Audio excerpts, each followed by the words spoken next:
You are listening to RudolfSteinerAudio.com. If you are listening to the podcast of this, it is located at RudolfSteiner.podbean.com. Please consider becoming a patron.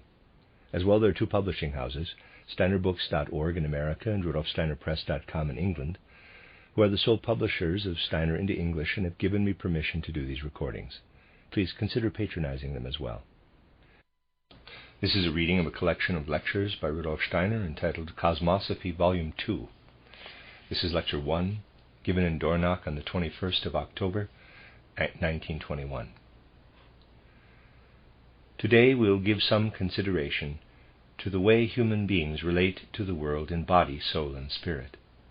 We have seen that experiences gained through the whole cosmos between death and rebirth become part of our inner life when we are on earth. We have seen that experiences that were like outside experiences before birth or conception come into their own by being active in our internal organs. Today, the intention is to consider the other side of the human being's relationship to the world. That is, how the experiences gained between birth and death are taken through the gate of death and become experiences we live through in a further life between death and rebirth. We must distinguish between the inner life we have during life on earth and the kind of outside life which we put out into the world. In the first place, we can consider the inner life to include all the feelings and inner responses we go through between birth and death. The feelings we have about impressions gained of the outside world, about our own inner experiences, and also about the approval or objections that meet our actions which arise out of the will. All this is something we more or less settle for ourselves, letting others get a glimpse perhaps, but essentially dealing with it on our own. Our experiences, based on sensory perception, do not reflect reality. This has been the subject of recent lectures. An unreal world extends all around us. It is a world which, in essence, is neither inner nor outer. We are involved in it and really only make it our inner world by having thoughts about it, developing feelings about it, and we are stimulated by it to take particular actions. Basically, our attitude to it arises from faculties we bring with us when we are born into this world. Our approach to the outside world, and also the place where we are, the nation into which we are born, and so on, is always determined by earlier lives lived on earth and in the spirit. These things hark back and do not take us forward. We also need to consider another way in which we relate to the outside world. Our actions, which have their origin in the will, become part of the outside world. Every action we take changes that world. The least thing we do adds something to the outside world and therefore changes it. Thus we are able to say that the outside world, created by our own actions, has its origin in our will intent. The quality of its relationship to us is therefore the same as that of events which occur during sleep. Our everyday conscious mind is no more able to gain insight into the deep down world of the will than into the conditions that exist during sleep. The real events in the world of the will are not accessible to the conscious mind. As I have said many times before, when we move an arm or a hand, the conscious mind has no awareness of the whole will-driven process, of the power that develops and is active in the moving arm or hand. We merely see the changes we have wrought. When we move an object from one place to another, our senses make us aware of the change we have made. We are, therefore, able to say that sensory perception makes us aware of the effect we have through the will. Our will impulses and their effects flow into the world we perceive with the senses, as it were. Let us recall something we have been considering in recent lectures. We said, first of all, we have the human physical body, there's a picture, and the human ether body. Between them is the actively moving world of thoughts, insofar as it is part of the organism. Between the ether body and the astral body lies the world of our feelings, and between the astral body and the enveloping I, the world of the will. In ordinary consciousness, the world of the will cannot be distinguished from the human I, being completely bound up with it. But not everything that goes on in the I, when it is acting out of the will, comes to conscious awareness in a direct way. It is at a level that is below ordinary conscious awareness, as I said, like the events that occur during sleep. The sense organs in our physical body perceive anything our will brings to expression. Something arising out of the I and the world of the will is thus perceived with our eyes and ears. In this way, sensory perception, which is the most outside part of us, connects with the things we do out of will and I. When the I makes us take just a few steps, we have no conscious awareness of the life of the will, nor of anything that goes on deep down in the human organism and makes our legs move. Yet when we have taken these steps, we see the world from a different point of view. In ordinary consciousness, sensory perception provides us with an idea, an image of something that really lies in the depths of waking sleep. Gathering up the powers of the I in an act of will, letting will impulses become actions, we know about our actions through the changes perceived with the senses, irrespective of whether these actions involve walking, taking hold of something, or some kind of work.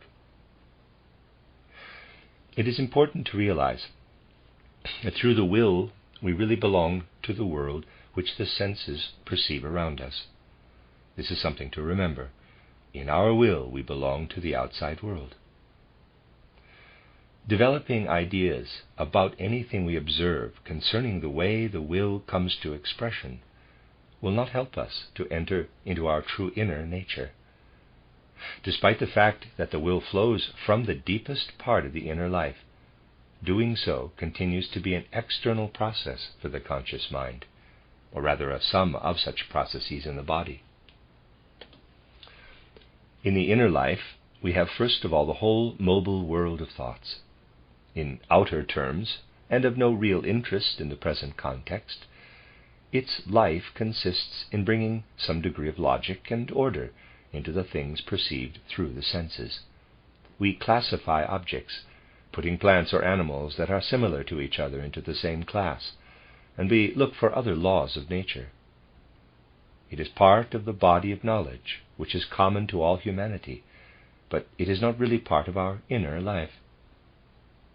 On the other hand, we cannot really say that everything we have by way of thought is outside our inner life. Just remember a magnificent landscape you may have seen, for instance, and thought about. You can recall it from memory at any time, though it may have faded a little. Thoughts developed in connection with the outside world, therefore, become part of your inner world. Anything that comes to us from the outside world and is transformed into thoughts thus becomes part of the inner world. Initially, these thoughts enter into the ether body, but they then also connect with our feelings and the astral body. All this is inner process. This inner part of the life of thought, and with it the world of feelings, are the true inner life. We really cannot look to the outside world for any of the things we experience in the inner aspect of the life of thought and in our feelings, but only inside ourselves. As I said, we can talk to people and choose to let them see something of what lives in us, but essentially it is indeed an inner life. We are now able to distinguish clearly between the outside life that develops because human beings are constantly taking their inner life into the outside world, and our true inner world. If we get on a train and travel through the night from the eastern to the western part of Switzerland, we are in a completely different will environment in the morning, and we are able to perceive this with the senses. We have taken our inner life with us. It is the same wherever we may be. though it may have been modified by thoughts which have touched us inwardly and become part of the inner life. If we want to, we can therefore make clear distinction between the inner life, which in soul is woven out of thoughts and feelings, and in body is woven out of the interacting rhythms of ether body and astral body, and the world which, in a sense, is outside world. The soul aspect of this outside world is woven out of will content and sensory perception content, the bodily aspect out of I and physical body.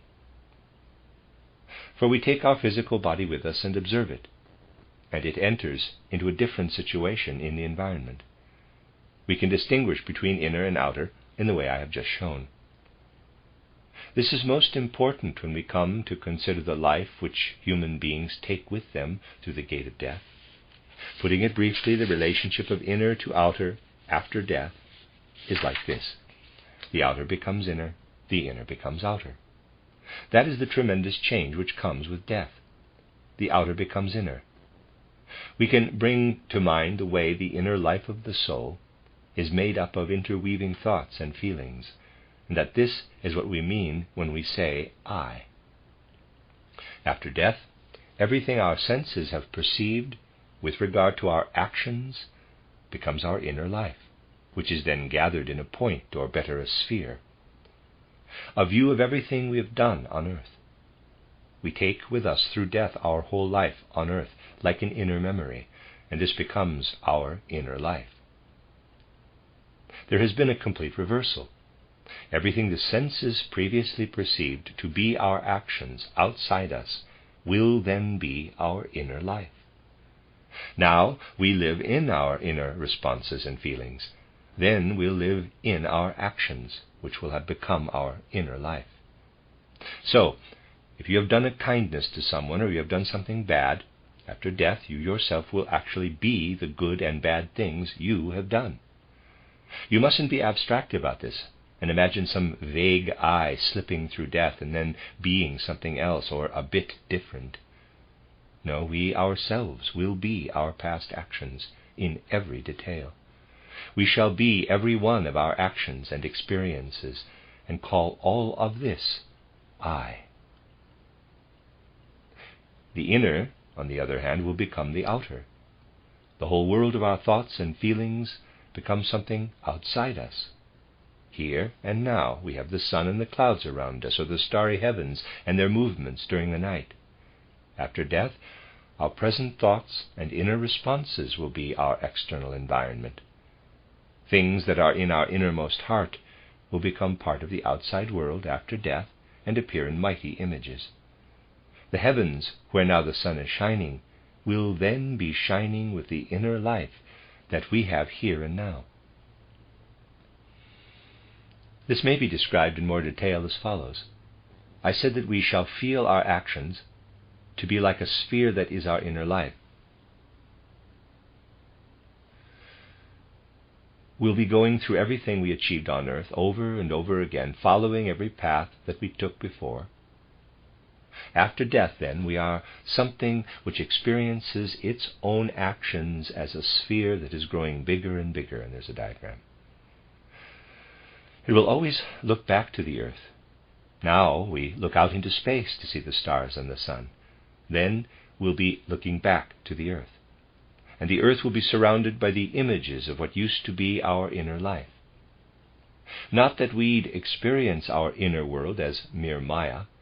We'll experience everything that used to be our inner world shining out from the place we have left behind, and this will be like cloud formations, starry constellations, and so on, streaming out from that place. We shall feel ourselves to be in the world which previously was at the periphery. And the earth on which we used to stand will have become our central, outside world. We'll be looking toward it. We ourselves move in orbit then, and the earth will be at the center, and we'll look toward it and see mighty images of the whole of our inner life unfold before us. The outer becomes inner, the inner becomes outer. This will be true in every detail. Looking back to the earth, from the sphere which is growing ever wider, we shall see all the feelings and inner responses we had for other people streaming back toward us from the earth. Inner experiences that did not relate to human beings will appear more as cloud formations, but the inner responses we had to people will be like stars. The actual people whom we saw as figures during life on earth then become experiences based on our actions, and in this way anyone with whom we have had anything to do will become part of our inner world. This is, of course, entirely mutual. Now every human being has feelings inside, and also a heart and a stomach. Between death and rebirth, we shall have the form of the other human beings in us, and with them everything that took place between them and us in physical space and in other ways. If two people had a connection, one of them, A, will have the image of B in him, and B the image of A. The outer becomes inner. The inner feelings we have experienced becomes outer, cosmic content. Anything we felt for others, and anything they have been to us, shines out after us from the earth. That is how we actually become the creators, in a way, of the world that is around us after death. In life it is like this. I think you'll agree that we always are at a particular point in the world. I don't just mean the ordinary fact that we are in Basel or in Dornach, but altogether we have a particular standpoint, both in the physical and the moral sense. We see the world from that standpoint, which gives us our perspective. This is something subjective, for others have their own standpoints. It is different after death. Human beings then have the sphere in common, yet they have all had different inner lives. The earth therefore shines in a different way for each, different clouds and different stars. It is as if all human beings had one and the same standpoint on earth, but one would be seeing one image at one time and a different one at another. That is more or less how I can give you a picture of the situation after death. We put aside our physical body when we die. It is dissolved by the realm of earth itself, as I have shown in the lectures of these last few weeks in Volume 1 of this set. There remains the tissue that results when our sensory perceptions follow the actions we have performed out of the will. Think of all the distances you have covered on earth, crawling when you were an infant, then walking, later going on long trips, all kinds of things. All this becomes inner life, though only the outermost skeleton of it. Everything you have done combines to form a tissue. This expands into a sphere and becomes the inner life. By becoming inner life, it ensures that the human being will have an I during life on earth, for we have our I from the earth or through the earth. Everything we have done on earth is woven into a vast image of remembered sensory perceptions. We are thus able to take our I through death. Our inner experiences are relived for a short period after death, for the ether body only dissolves away a little later. It dissolves out into the universe, and in consequence everything woven out of thoughts and feelings from the ether body, but also with an astral element to it, becomes the cloud formation, or constellation of stars that surrounds the earth. Our inner and outer aspects drop away in two directions, toward the earth and out into space, as it were, as we go through life between death and rebirth. Try and really see in your mind's eye the kind of world in which you will be between death and rebirth. The actions that arose from your will are then your inner life. Your present life of feelings and thoughts will be the cosmos outside you. The difference is that you'll not be looking out into the cosmos, but inward from the cosmos to the earth, which reflects your inner thought aspects back to you. When we live on earth, between birth and death, we have on the one hand the life of the sun. The sun is out there. We are on earth and look at the sun. After death, the sun immediately disappears, for we ourselves are then the sun, and we do not see something which we ourselves are. We simply move on into the life of the sun, and it is this transition which I have been describing to you. The fact that our actions become ourselves is connected with this. And as we move away from the earth, the things we have experienced through the earth become something we look at. Here we are on earth and look to the sun. We see the earth beneath us, which is due to the physical, material nature of the earth. The sun does not exist in material form. As I have said before, the things physicists are saying about it are mere fantasy. When we ourselves are in the sun and look back, we have the whole world of the spirit, with all the hierarchies, behind us. Here on earth we look down and see solid matter. Between death and rebirth, we have the world of the hierarchies behind us. Thus we will see sun and see the true sun, which is of the spirit. The earth may be called sky then. It will be the sky we create out of our inner experiences. This will also be the future life on Jupiter. I have given you a clear picture of it all. Everything human beings weave around the earth with their feelings and thoughts will remain. The physical earth of today will perish. When we are between death and rebirth today, we can see what is woven in the inner life. Later, when the earth is coming to an end, this will be the reality of a new earth. The old earth will melt away, and everything human beings have inwardly lived through will be the future of the earth. This is how the metamorphosis will come about in real terms. It is superficial and abstruse to say, quote, earth will become Jupiter, close quote. We only gain insight into the process. We know that the physical substance of the earth will melt away into cosmic space. It will turn to dust. The tissue woven around it out of our feelings will be the future earth. It will grow denser and become the true Jupiter planet. Today, geologists dig down into the deeper layers of the earth and uncover strata that evolved a long, long time ago. In future, on Jupiter, it will be possible to investigate the layers that have evolved there. All kinds of strata formed of human feelings and thoughts will be found. A Jupiter geologist will clear away one layer after the other, for instance, and just like a geologist on Earth will say, quote, this is the lower Permian, these are tertiary strata, close quote.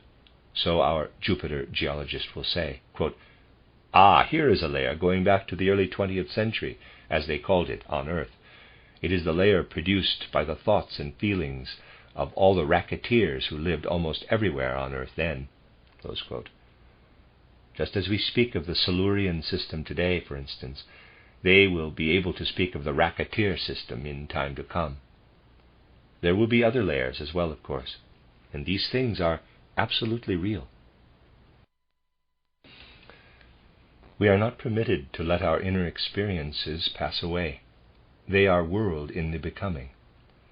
All that human beings are able to see, even now in conscious awareness, between death and rebirth, is this substance of a future world. When we are here on earth, we look at many things around us, and also at the moon. This is part of our world in a quite specific way, for it reflects the light of the sun. We only see the moon's surface insofar as the sun weaves a garment for it. Thus it is really the sun which is shining for us when the moon shines, except that the sun's rays take a roundabout route. Being an Earth satellite, the moon has quite a special relationship to us. In life, between death and rebirth, we have, first of all, our inner world, the effects of all our actions that have arisen out of the will. This is the sphere of our inner world, a central core surrounded by our feelings and thoughts, radiating out into cosmic space. But there is also something which is like the moon. I'd say we see the moon from the other side. This life in the sphere has different laws of perspective than life here on earth has. And some things connected with those laws are difficult to express because the laws on earth are so different.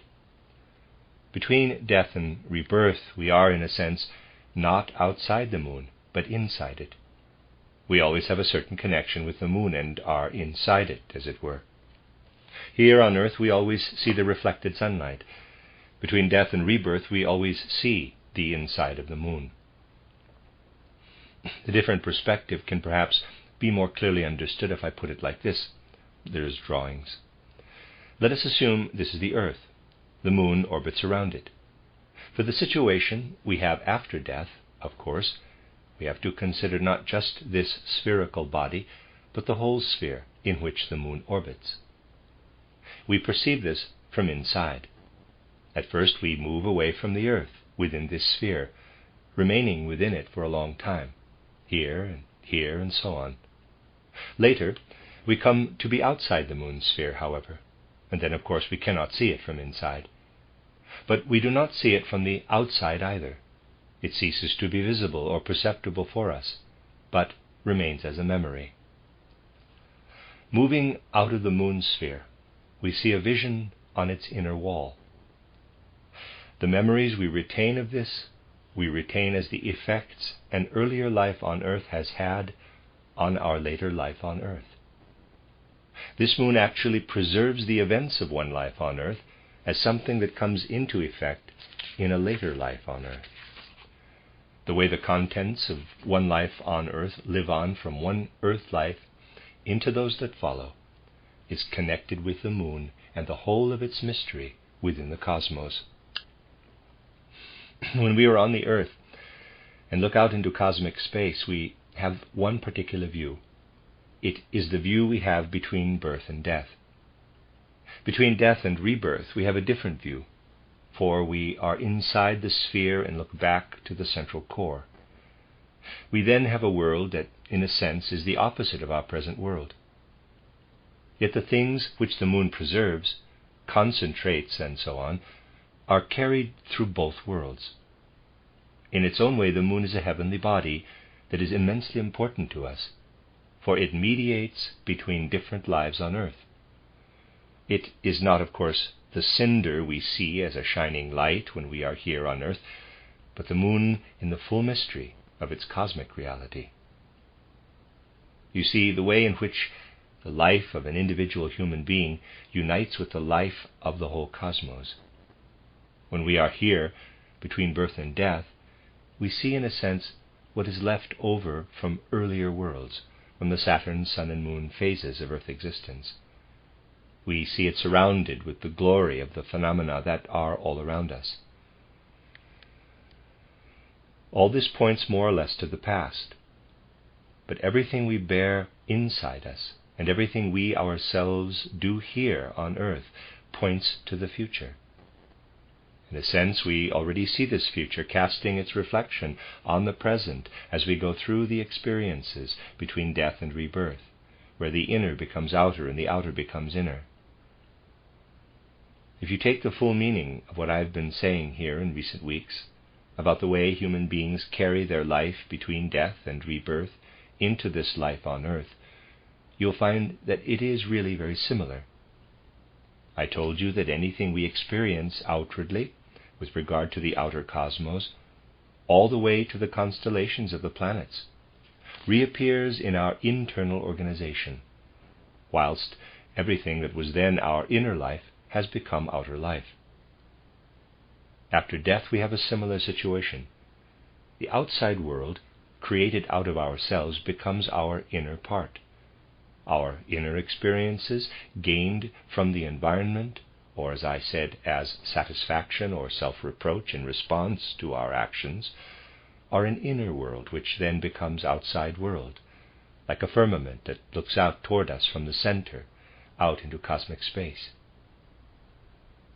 Another way of putting it, providing people do not misunderstand, is to say that our outer life becomes our inner life, our sun life, for we then dwell in the sun. Our inner life, insofar as it was experienced on Earth, will be the heavens, except that we now see heaven beneath us. Earth is heaven, sun is earth, in the life between death and rebirth. It really is true to say, this other aspect of the world must be something we truly see, and it must be added to the view of the world which the intellectual human beings of today consider to be the only one. Then and only then will we have a complete image of the world, and will feel ourselves to be in the world in quite a different way. this other image of the world is exactly what I am always talking about in anthroposophy. Unlike the passive image we gain from external observation, this is an active image, something in which we must be actively involved. To read books on anthroposophy, you have to let your thoughts become mobile. People who are only used to things the way they generally are today are not willing to do this. They want to have something presented smoothly, so that their thoughts may be quiet, passive images of what has been given, and they can, in a way, be a little bit asleep in relation to the world around them.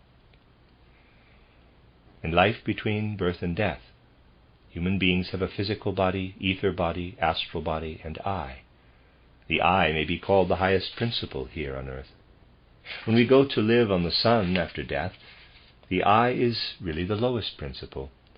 There follows from below upward the spirit self, and then the life spirit and spirit human being, which will only come into physical existence in later periods of evolution, though human beings develop them in spirit when they are between death and rebirth.